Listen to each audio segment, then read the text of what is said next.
flavor fried siomai.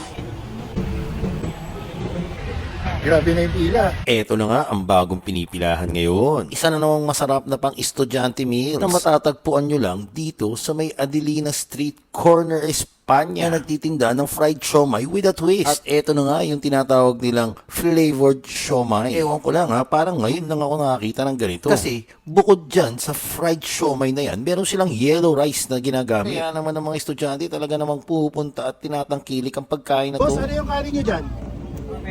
Turmeric rice. Benta po talaga dyan yung cheese tsaka creamy garlic. 55 pesos with rice, talagang palumpalo yan. May buffalo, Manila barbecue, cheese, at creamy garlic mushroom. Kaya naman pinipilahan ng mga estudyante. Lasa nito parang lasa ng gravy ng manok. Yung lasa niya parang barbecue sauce ng chicken nuggets sa McDo. Lasa niya yung mga